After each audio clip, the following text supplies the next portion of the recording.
हम बात करेंगे क्लास 10th के लिए साइंस की। उसमें मैं सबसे पहले आपसे बात करूंगा केमिस्ट्री के ऊपर, जो फर्स्ट चैप्टर है अपना केमिकल रिएक्शन एंड इक्वेशन। इस चैप्टर को पढ़ने से पहले इस चैप्टर के नाम का मीनिंग आपको पता होना चाहिए भाई साहब। Chemical reaction and equation. Chemical reaction का मतलब क्या है, सबसे पहले ये समझो। मान लो मेरे पास कोयला था, क्या था, कोल था, मैंने इसको क्या किया, बर्न किया। जैसे ही बर्न करता हूं क्या होता है, गैस निकलती है जिसको अपने क्या बोलते हैं, कार्बन डाइऑक्साइड। कोयला कभी जलता हुआ देखा है सबने? जब कोयला जलता है तो क्या बनती है, कार्बन डाइऑक्साइड। तो यहां पर हुआ क्या, कोयला, इमेजिन करना सॉलिड था, यहां क्या हुआ, गैस निकली, तो उसकी स्टेट क्या है, गैस है।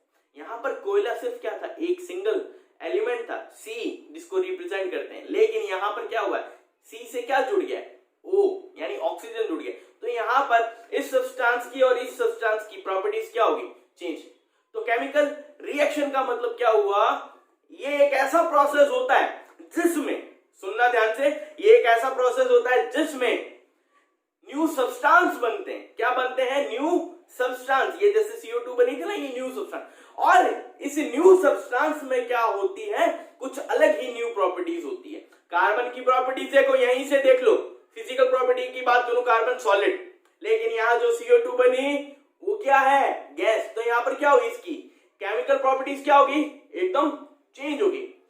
तो केमिकल रिएक्शन का सिंपली मतलब क्या हुआ, ये एक ऐसा प्रोसेस होता है जिसमें न्यू सब्सटेंसेस बनते हैं और नई प्रॉपर्टीज के साथ बनते हैं। आई बात समझ में?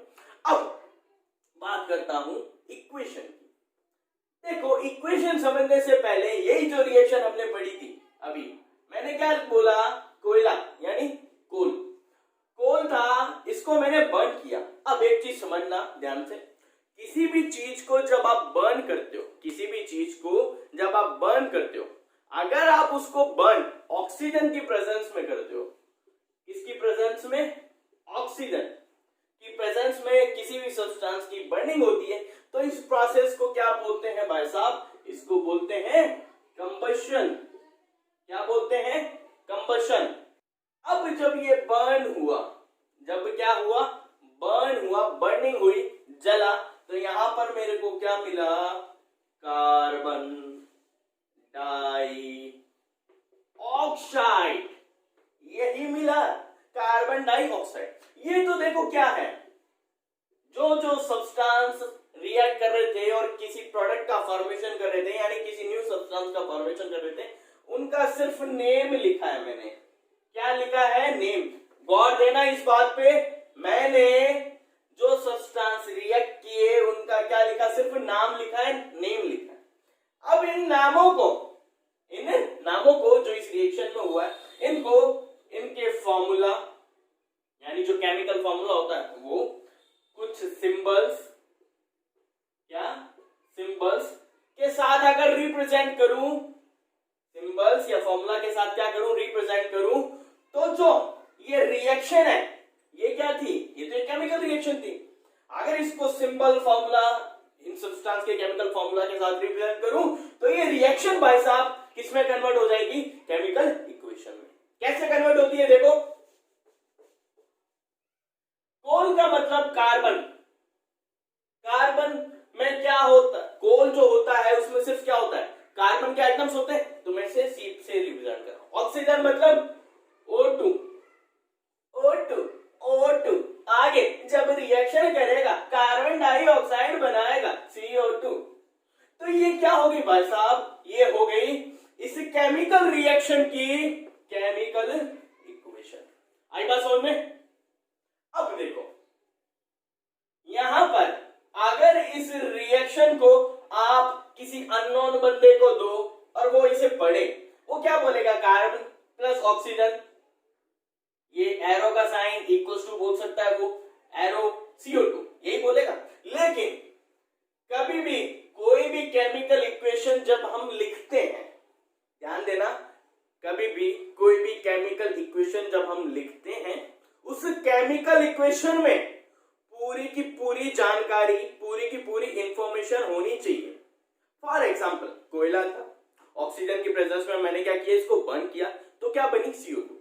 अब ये रिएक्शन मैं किस एनवायरमेंट में करवा रहा हूं, जो मेरे मेरा एनवायरमेंट है, मैं भाई साहब रूम टेम्परेचर पे करवा रहा हूँ या मैं खुले आसमान में करवा रहा हूँ, वो सब मेरे को यहाँ लिखना पड़ेगा। अगर वो सारी जानकारी किस टेम्परेचर पे है ये रिएक्शन, किस प्रेशर पर है, क्या क्या स्टेट थी, कोयला लिया था मैंने, वो सॉलिड लिया था, गैसियस फॉर्म में लिया था, लिक्विड फॉर्म में लिया था, वो सारी अगर जानकारी मैं इस रिएक्शन में टिकाऊं तो वो एक क्या होती है, अच्छी केमिकल इक्वेशन होती है। उसे कोई भी बंदा जब पढ़ेगा तो देखो कैसे नजर आएगा। इसी को अगर मैं कुछ इस तरीके से लिखूं, जो कोयला था, जो कार्बन था, उसे मैंने सॉलिड स्टेट, कोयला भाई साहब सॉलिड स्टेट में लूंगा। यहां पर देखा, जब मैं स्टेट लिखता हूं तो स्टेट हमें पता है तीन होती है, solid, liquid and gas. Solid को रिप्रेजेंट करेंगे भाई साहब एस से, लिक्विड को एल से, गैस को जी से। ठीक है, एक स्टेट और होती है जिसको हम बोलते हैं एक्वस स्टेट। एक्वस स्टेट का मतलब ये होता है, अगर आपके पास कोई सब्सटेंस है और उसको आपने क्या किया, पानी में डिसॉल्व कर दिया। क्या किया, कोई सब्सटेंस था उसको पानी में डिसॉल्व कर दिया, वो जो स्टेट होगी वो क्या होगी, एक्वस स्टेट होगी। ध्यान रखना, एक्वस मतलब एक्वा, एक्वा मींस वाटर। यहां पर जो कार्बन था वो सॉलिड स्टेट में था। ऑक्सीजन, ऑक्सीजन एनवायरनमेंट में थी, किस स्टेट में होगी, गैसियस फॉर्म में होगी। इसने आपस में रिएक्शन किया, रिएक्शन करने के बाद जो कंपाउंड बना, जो न्यू प्रोडक्ट बना, वो थी CO2, वो भी क्या थी, गैसियस फॉर्म में थी। तो यहां पर देखो मैंने क्या लिख दिया है, मैंने इनकी स्टेट्स लिख दी है। अब अगर कोई बंदा इसमें और इसमें फर्क निकाले, वो क्या निकाल सकता है, वो सिर्फ ये बोलेगा, इस इक्वेशन में हमें ये पता चल रहा है कि ये जो सब्सटेंस है वो किस स्टेट में ले लें। तो कोई भी बंदा इसे इजीली किसी भी लैब में क्या कर सकता है, परफॉर्म कर सकता है। लेकिन क्या इससे पता लगेगा, क्या इससे पता लगेगा, क्या इसमें पूरी इंफॉर्मेशन है इस रिएक्शन की, नहीं है। इससे तो ये भी नहीं पता चल रहा कि कार्बन किस स्टेट में है, ऑक्सीजन किस स्टेट में है और कार्बन डाइऑक्साइड किस स्टेट में। जब ऐसा कुछ ना पता हो तो वो करेक्ट केमिकल इक्वेशन में इंफॉर्मेशन नहीं होती। यहां पर पूरी की पूरी क्या है, इंफॉर्मेशन प्रेजेंट है, तो ये क्या अच्छी केमिकल इक्वेशन है। इसे कोई भी बंदा आसानी से इजीली क्या कर सकता है, पढ़ सकता है।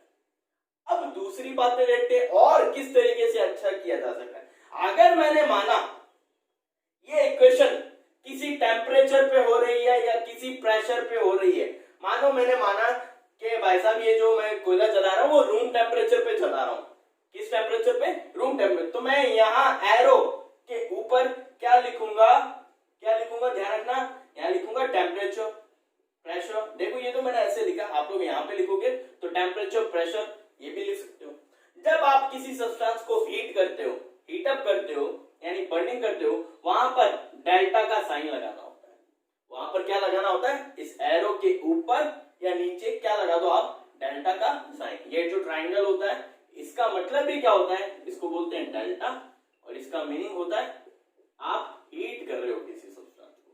क्या कर रहे हो, हीट कर रहे हो। रिएक्शन में और क्या क्या चीजें लिखनी होती है वो मैं धीरे धीरे आपको आगे बताता चलूंगा। लेकिन जो चीजें आपको अभी समझनी है वो है टेम्परेचर और प्रेशर। जिस टेम्परेचर या जिस प्रेशर पे कोई रिएक्शन हो रही है उसको आप क्या लिखोगे, एरो के ऊपर। अब ये चीजें क्या बताती है, देखो ये जो सब्सटेंस होते हैं जो एरो से पहले प्लस साइन के थ्रू हम यहां लिखते हैं, इन्हें हम बोलते हैं रिएक्टेंट। क्या बोलते हैं भाई साहब, रिएक्टेंट्स। यानी reactant are those substances which take part in a chemical reaction are known as reactants। आई बात समझ, ऐसे सब्सटेंस जो किसी रिएक्शन में पार्टिसिपेट कर रहे हैं उसी को हम बोल लेंगे रिएक्टेंट। अब जब ये रिएक्शन होती है तो होने के बाद हम इसको एरो के थ्रू डिनोट करेंगे कि भाई साहब इस डायरेक्शन में रिएक्शन जब होगी तो जो न्यू सब्सटेंस बनेगा वो ये होगा। अब ये जो न्यू सब्सटेंस बना है इसे हम बोल देते हैं भाई साहब प्रोडक्ट। क्या बोलेंगे, इट इज प्रोडक्ट। तो प्रोडक्ट को कैसे डिफाइन करूं, it is a new substance which is formed during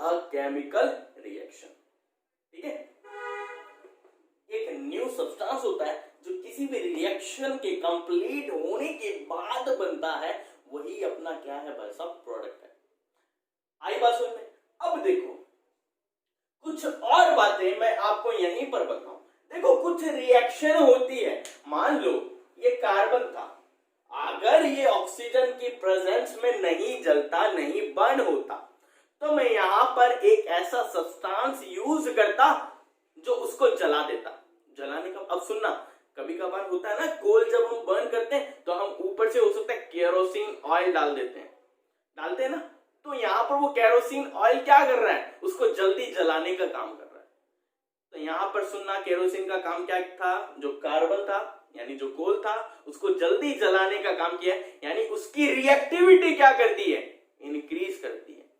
तो ऐसे सब्सटेंस जो किसी रिएक्शन में खुद पार्टिसिपेट ना करें, लेकिन रिएक्टेंट्स की रिएक्टिविटी या तो इंक्रीज कर दे या डिक्रीज कर दे, that are known as catalyst. उन सब्सटेंस को हम क्या बोलेंगे, कैटलिस्ट बोलेंगे। तो यहां पर एक चीज और ध्यान रखना, अगर आप रिएक्शन में कोई कैटलिस्ट यूज कर रहे हो तो उसे एरो के ऊपर लिख दोगे, ठीक है। ये छोटी छोटी बातें हैं जो मैं आपको आगे भी रिएक्शन में बताता चलूंगा, लेकिन अभी जब हम स्टार्ट कर रहे हैं तो ये कुछ बातें आपको पता होनी चाहिए। अभी हमने क्या पढ़ा, अगर मैं आपको दोबारा रिवाइज कराऊं तो देखो, अभी तक हमने पढ़ा अगर कोई केमिकल रिएक्शन हो रही है तो उसको हम अगर फॉर्मूला या सिंबल से लिखते हैं तो क्या बन जाती है, केमिकल इक्वेशन बन जाती है। आई बात समझ में? इस रिएक्शन में जो पार्टिसिपेट करते हैं, ये दो सब्सटेंस पार्टिसिपेट कर रहे हैं, इनको हम क्या बोलते हैं, रिएक्टेंट। और जो न्यू प्रोडक्ट बनता है, न्यू सब्सटेंस बनता है इस रिएक्शन के कंप्लीशन होने के बाद, उसे हम क्या बोलते हैं, प्रोडक्ट बोलते हैं। इस रिएक्शन को अगर अच्छे से लिखना, यहां पर इसकी अच्छी इंफॉर्मेशन देनी हो तो इनको क्या कर दूं, अगर मैं यहां इनको इनकी स्टेट्स के साथ रिप्रेजेंट करूं, स्टेट्स मतलब चार, solid, liquid, gas and aqueous. Aqueous का मतलब पता ही है, अगर किसी सब्सटेंस को पानी में डाल दो तो वो क्या बन जाएगी, एक्वस स्टेट बन जाएगी। स्टेट्स के साथ लिख दूं, या जो कंडीशंस, टेम्परेचर हो, चाहे प्रेशर हो, चाहे जो कैटलिस्ट यूज हुआ, उन कंडीशंस के साथ लिखूं तो मेरे को क्या पता चलती है, इनकी करेक्ट इंफॉर्मेशन पता चलती है। और देखो अब जो आपको पढ़ना है, अब आपको ये पढ़ना है कि अगर कोई रिएक्शन कहीं पर हो रही है, अगर कोई रिएक्शन कहीं पर हो रही है तो हमें पता कैसे चलेगा भाई साहब वहां कोई रिएक्शन हुई है या नहीं हुई। तो इसके लिए कुछ बातें हैं जो आपको ध्यान रखनी है। वो बातें क्या है, सुनना। अगर कहीं पर कोई रिएक्शन हो रही है तो एक नंबर बात क्या ध्यान रखोगे, अगर बाय चांस कहीं पर कोई रिएक्शन हुई और वहां से धुआं निकल रहा, क्या निकल रहा, धुआं। धुएं का मतलब क्या, गैस। यानी मैं बोल सकता हूं कहीं पर कोई गैस रिलीज हुई हो, क्या हो, गैस रिलीज हो रही हो, तो इसका मतलब क्या है, रिएक्शन हुई है। दूसरा, अगर कहीं चेंज इन कलर हुआ हो, क्या हुआ हो भाई साहब, कलर में चेंजिंग आई हो कहीं पर, तो क्या हुआ है, रिएक्शन हुई है। अगर कहीं पर चेंज इन स्टेट हुई है, क्या हुई है, चेंज इन स्टेट, यानी जो स्टेट थी सॉलिड थी, मान लो लिक्विड में चेंज हो गया, गैस थी मान लो सॉलिड में चेंज, कुछ भी हो सकता है। अगर कहीं चेंज इन स्टेट हुआ है तो भी क्या हुई है, कोई ना कोई रिएक्शन हुई है।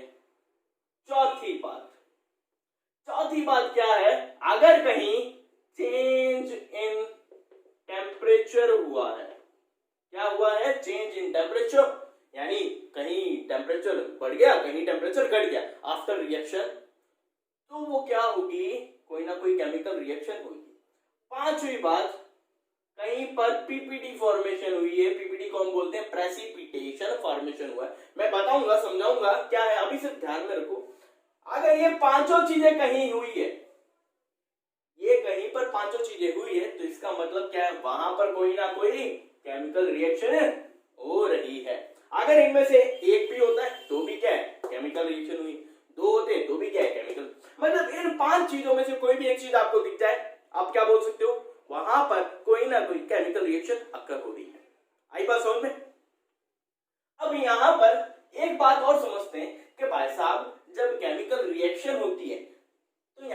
मैंने बोला है change in state. Change in state का मतलब क्या है? फिजिकल चेंज, यानी फिजिकली उसमें क्या हो रही है? चेंजिंग आ रही है। लेकिन नाम तो देखो क्या है? केमिकल रिएक्शन यानी केमिकल चेंज। तो यहाँ पर दो चीजें समझते हैं, फिजिकल चेंज क्या होता है और केमिकल चेंज क्या होता है। देखो फिजिकल और केमिकल चेंज, इसको एग्जांपल से अगर मैं आपको समझाऊं, मान लो आपके पास क्या था? मिल्क था, ठीक है। आपने कभी ना कभी दूध से दही को जमाया होगा, मिल्क से कर्ड की फॉर्मेशन की होगी। तो यहाँ पर देखो मिल्क था, ये कर्ड में जो फॉर्मेशन हुआ, क्या यहाँ पर इनकी स्टेट में कोई चेंज हुआ है क्या? क्या यहाँ पर इनकी स्टेट में कोई चेंज हुआ है क्या?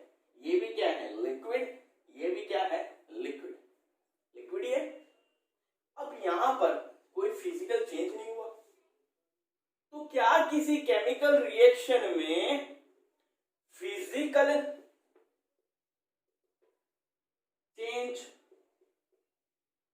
और केमिकल चेंज दोनों होने जरूरी है, या सिर्फ एक हो तब भी काम चल जाएगा?